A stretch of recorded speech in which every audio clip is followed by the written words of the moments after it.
Busca a Jesús cada mañana y prepárate para un día genial, porque no hay día completo sin adoración. Hola, muy buenos días. Gracias porque están ahora acompañándonos en este viernes en el cual hacemos nuestro repaso semanal. Te saludamos con mucho gusto, José Ramón y Rosalena. Como tú lo has dicho, vamos a hacer nuestro repaso en la lección número 6, que el título es El misterio del Evangelio. Y nuestro versículo Efesios 3, 20 y 21. Aquel que es poderoso para hacer infinitamente más que todo cuanto pedimos o entendemos, por el poder que actúa en nosotros, a Él sea la gloria en la Iglesia y en Cristo Jesús, en todas las generaciones y por los siglos de los siglos. Amén. Así que esta semana estuvimos estudiando el capítulo 3 de Efesios, en el cual estuvimos analizando todos los temas, ¿verdad? Y así que al final, ojalá que también nosotros nos podamos unir a Pablo en su pasión por predicar el Evangelio, que ese era lo que más hacía el apóstol, ¿verdad? Para el domingo 30 de julio vimos el título Pablo, el apóstol a los gentiles, preso, ¿verdad? Y nuevamente nos invita a leer todo el capítulo de Efesios 3, con lo cual los invitamos, ¿verdad? Para poder comprender los temas que salían. Y entre estos temas, al principio Pablo comienza diciendo: por esto les escribo yo, Pablo, prisionero de Cristo Jesús, por amor a ustedes los gentiles. O sea, Pablo les quiere reiterar, Rosalena, que está preso. Sí, como dice el título, así empieza. El apóstol a los gentiles preso. Entonces aquí las preocupaciones de Pablo quizás se hayan centrado en el impacto emocional de su reclusión entre los creyentes, ya que ser prisionero era una vergüenza social extrema en el contexto.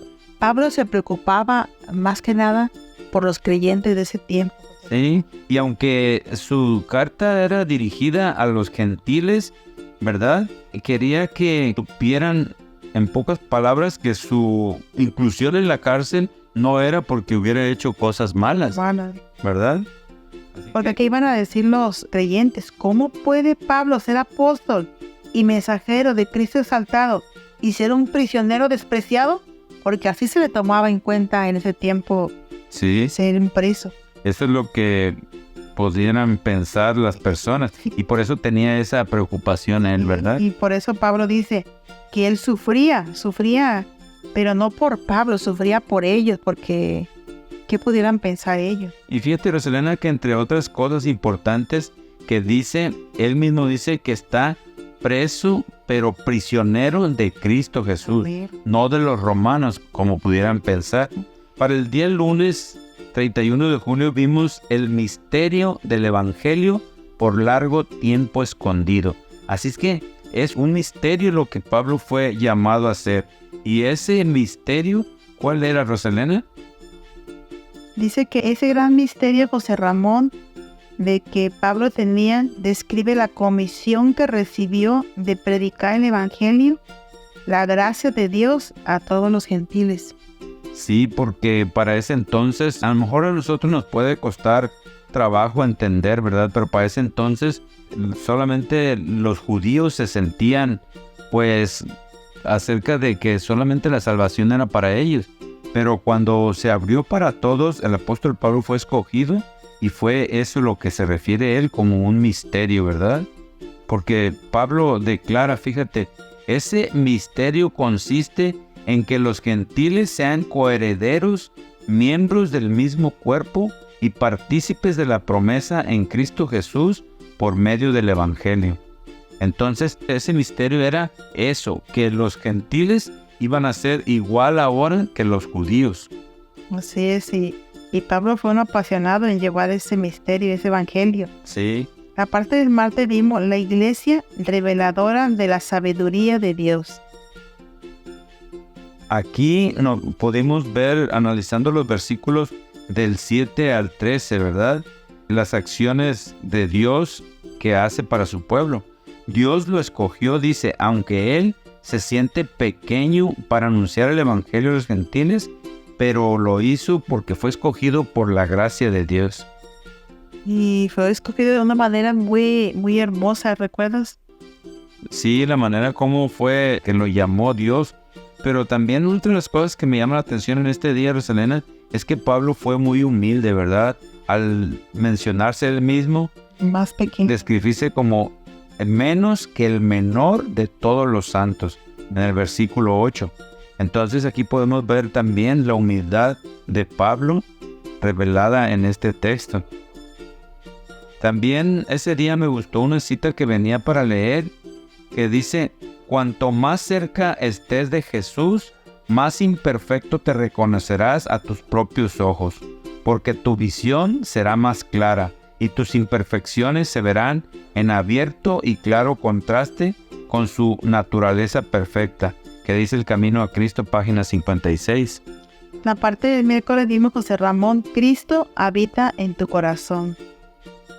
Y yo creo que eso es lo que Dios desea, ¿verdad? Y también era el deseo de Pablo, que sus oyentes supieran eso, que Dios quiere habitar en nuestro corazón, entonces nosotros debemos de permitírselo, ¿verdad? Aquí en esa parte vimos algo muy hermoso, Efesios 3, del 14 al 19, donde dice que por esta causa doblo mis rodillas ante el Padre. Aquí hablamos, recuerda, sobre la familia. Sí, cómo Dios se preocupa por las personas y se preocupa por la familia, ¿verdad? Este día vimos una forma muy explícita cómo la palabra padre y la palabra familia están muy relacionadas. Entonces, el padre se interesa por la familia, veíamos. Sí, y como lo dice aquí, que a pesar de las imperfecciones de cada familia, Dios dice que nos ama aún así.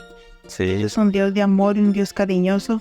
y que quiere habitar con nosotros, ¿verdad? No nomás nos creó y nos abandonó, sino que quiere seguir conviviendo con nosotros. Cuando Pablo busca ofrecer alabanzas a Dios por el alcance expansivo de la bendición ofrecida a los creyentes, no incluye 3 dimensiones, sino 4, ¿recuerdas? Que era la anchura, la longitud, la profundidad y la altura. Sí, esas dimensiones, las cuales trató Pablo de describir a los creyentes todo el gran amor que Dios tiene, ¿verdad? Y vimos al final ese gran amor. La parte del jueves vimos que se llamó Gloria en la Iglesia y en Cristo Jesús. Sí, este día vimos los últimos versículos en los que Pablo alaba a Dios. Y lo alaba por todo eso que había dicho al principio, por sus oraciones, ¿verdad? Ese día vimos en esta doxología de Pablo que planteaba 2 preguntas importantes. Que si con esos textos que dicen que si eleva a la iglesia en forma inapropiada, poniéndola a la par de Cristo, en el énfasis en el que dice: a Él sea la gloria en la iglesia y en Cristo Jesús. Y vimos que no, ¿verdad? Que Pablo está muy interesado en la iglesia, pero no por eso quiere decir que esté a la par de Cristo. Por eso dice Efesios 3, 20 y 21, y aquel que es poderoso para hacer todas las cosas mucho más abundantemente de lo que pedimos o entendemos, según el poder que actúa en nosotros, a Él sea gloria en la iglesia, en Cristo Jesús, por todas las edades, por los siglos de los siglos. Amén. Y también planteaba la otra pregunta en la frase que dice: en todas las generaciones, como nos acabas de leer, y por los siglos de los siglos. La pregunta decía que si describía un futuro terrenal eterno para la iglesia en la venida de Cristo, y que si la venida de Cristo quedaba en suspenso. También vimos que no, ¿verdad? Sino que Pablo exhibe una sólida expectativa para el futuro de la iglesia. Aquí en los comentarios de Leo, muchos piensan que es imposible escapar del poder del pecado, pero se nos ha prometido que seremos llenos de toda plenitud de Dios. Apuntamos demasiado bajo la meta, está mucho más alta.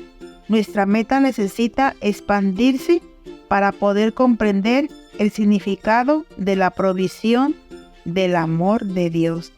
Entonces podríamos resumir en este día, Rosalena, que la doxología de Pablo, estos 2 últimos versículos del capítulo 3, debería leerse como una celebración del poder inagotable de Cristo ejercido en favor de los creyentes. Y eso es. Y también aprendimos ese día que también nosotros podemos dar esa alabanza a Dios por todo lo que nos cuida y nos protege, ¿verdad?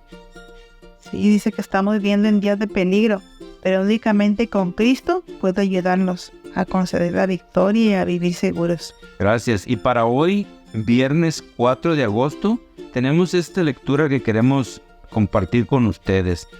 Y viene en forma de preguntas. ¿Cómo podemos armonizar nuestra condición espiritual eclipsada con la presentación de nuestro texto al que nos estuvimos refiriendo durante la semana, la oración que hizo Pablo en Efesios 3 del 14 al 19, que describe la plenitud del conocimiento que tenemos el privilegio de poseer?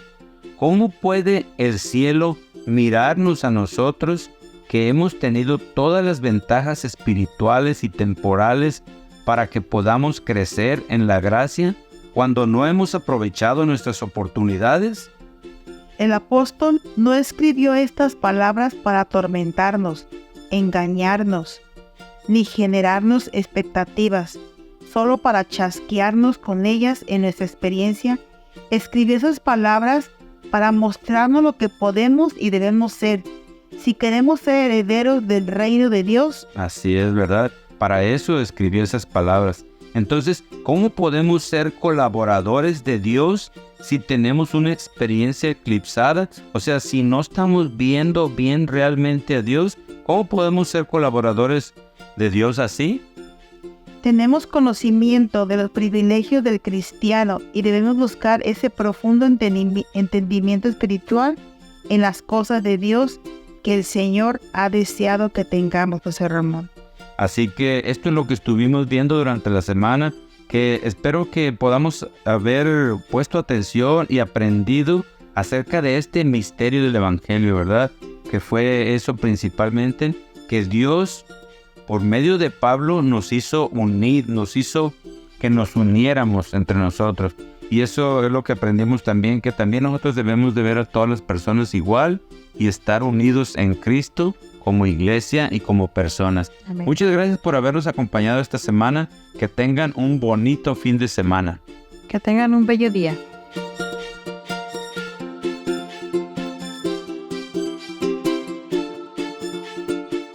Te invitamos a que compartas la lección de Escuela Sabática en tus redes sociales, porque no hay día completo sin adoración.